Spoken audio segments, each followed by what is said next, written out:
தினம் மறைந்த கேப்டன் விஜயகாந்த் அவர்களோட மண்டபத்துக்கு வந்து அவருக்கு மரியாதை செலுத்தியிருக்கோம். நான் ஏற்கனவே அவரோட மறைவு வந்து ஒரு பெரும் அதிர்ச்சியும் சோகத்தையும் உருவாக்கி இருக்கிறது. அதுக்கு வந்து மறைந்த தலைவர் ஆறுமுக தொண்டமான் ஐயாவோட நீண்ட நாள் நண்பராக இருந்தார்.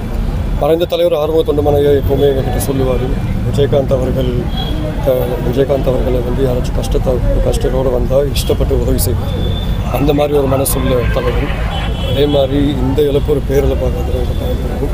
காலையில் நான் ஜனாதிபதி ரணில் விக்ரமசிங்க அவர்கள்கிட்டையும் பேசி இந்த விஷயத்தை சொல்லி அவர்கிட்ட இன்னும் ஒரு நாள் அவரை சொல்லி தான் நான் எழுதியிருந்தேன். அதே நேரத்தில் இலங்கை தொழிலாளர் காங்கிரஸை பிரதித்துவப்படுத்தி தலைவர் செந்தில் தொண்டமான் அவர்கள் இந்த மரியாதை செலுத்திட்டு போயிருந்தார்கள்.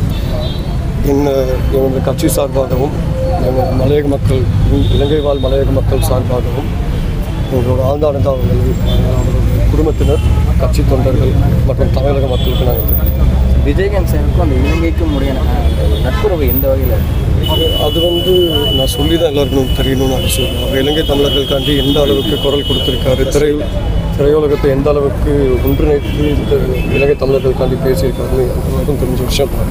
ஆனால் அதையும் தாண்டி ஒரு உண்மையான ஒரு தலைவர்னு சொல்லணும்.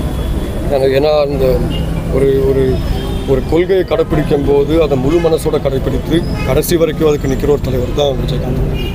இன்றைக்கி வந்து எங்களை மாதிரி இளமையான அரசியல்வாதிகளுக்கு கட்டாயம் ஒரு முன்மாதிரி.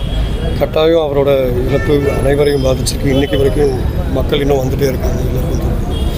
ஆகவே இலங்கையை பொறுத்த வரைக்கும் கட்டாயம் இந்த காலப்பகுதியில், அதுவும் இந்த பொருளாதார நெருக்கடியில் ஒரு பெரிய பலமாகவும் எங்களுக்கு இருந்திருப்பாங்க. ஆகவே இலங்கையை பொறுத்த வரைக்கும் உரிமைக்கு எந்த காலத்திலையும் குரல் கொடுத்துருக்கோம்.